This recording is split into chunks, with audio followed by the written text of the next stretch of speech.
Assalamualaikum warahmatullahi wabarakatuh. Perkenalkan nama saya Reza Octava Levi dengan NIM 21241010 di kanal 07 dari kelas pemrograman berbasis web kelas C.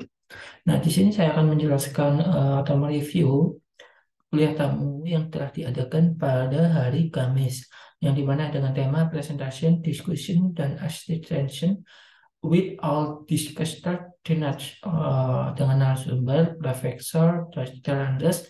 Andreas Rusniak dari Jerman. Nah, lanjut saja ke slide berikutnya. Nah, di sini ada penjelasan tentang digital creative hub. Nah, yang dimana ini merupakan suatu media penyedia wadah bagi para mahasiswa untuk mengembangkan produk ekonomi berbasis digital, yang dimana ini untuk mahasiswa yang ingin mengembangkan startupnya berbasis digital untuk mendapatkan kesempatan membangun soft skill dan hard skill. Nah, di sini ada startup, yaitu startup The Skill. Nah, The Skill ini suatu startup di bidang pendidikan yang dimana untuk menciptakan sebuah transformasi. Nah, The Skill mempunyai visi yang dimana ini menciptakan platform aplikasi yang bagus di dalam bidang pendidikan secara berkualitas, kolaboratif, dan juga mandiri serta terintegritas teknologi. Nah, tapi di sini mempunyai problem yang dimana ini memacu pada perubahan kebutuhan pendidikan sehingga menyebabkan kekurangan kesadaran masyarakat tentang transformasi pendidikan dan layanan pengembangan keterampilan untuk anak-anak pekerjaan di masa depan dan berbeda dengan pekerjaan yang ada saat ini. Nah, di mana ini mempunyai produk atau luarannya, yaitu ada web, mobile, dan juga aktivitas secara luring. Nah, seperti coding untuk anak-anak, dan ini juga skill ini juga bekerja sama dengan HMIF, nah di mana untuk kegiatan coding. Nah, di dalam membuat startup, tentu kita yang pertama harus mengeksplorasi ruang desain, harus setelah itu kita harus mempunyai bersikap kritis dan juga prototipe secara fungsional dan prototipe secara akhir dan juga pembingkaian ulang, yang dimana tentu dalam pengembangan startup itu mempunyai tantangan. Nah, tapi dengan tantangan itu kita harus menginterpretasikan ide dan juga gagasan yang telah kita temui. Nah, setelah kita punya ide dan juga gagasan tadi, kita eksperimen, nah, kita eksperimen, kita implementasikan.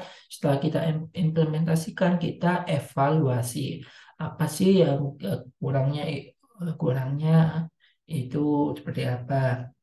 Nah, eh, tentu ya pertama kita harus cari masalah, kita selesaikan. Setelah kita selesaikan, kita temukan peluang-peluangnya itu kayak gimana, tentukan tantangannya, lalu tentukan idenya itu startup yang akan dibangun itu seperti apa, dan apa aja yang diprioritaskan.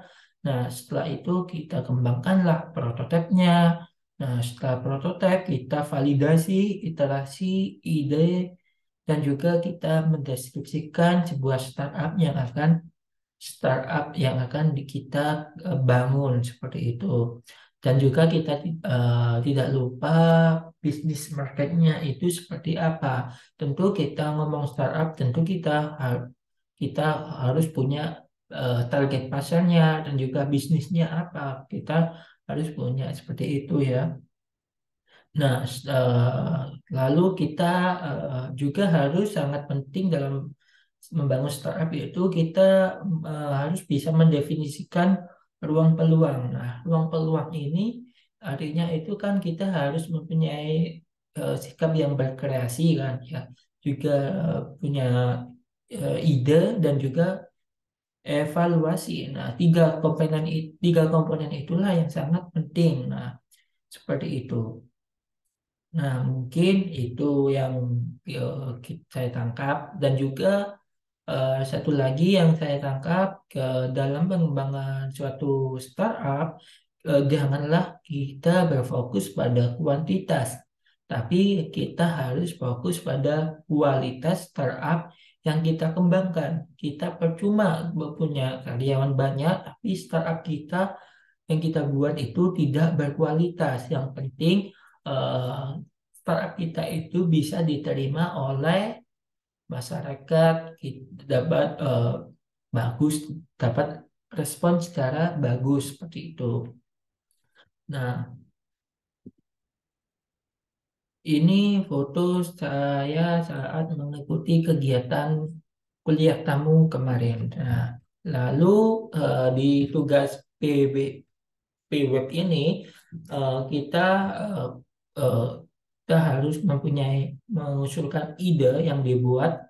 Nah, ide yang saya buat ini yaitu saya mempunyai keinginan itu membuka atau membuat startup di dalam dunia pendidikan, ya, karena saya sangat passion sekali dengan kegiatan pendidikan seperti profesi di dalam profesi IT, yang dimana ini nanti eh, itu ada kayak profesi IT kayak programmer, eh, front end, back end, bidang web, bidang iOS, bidang Android developer. Nah, juga ada bidang data analis, bidang cyber security.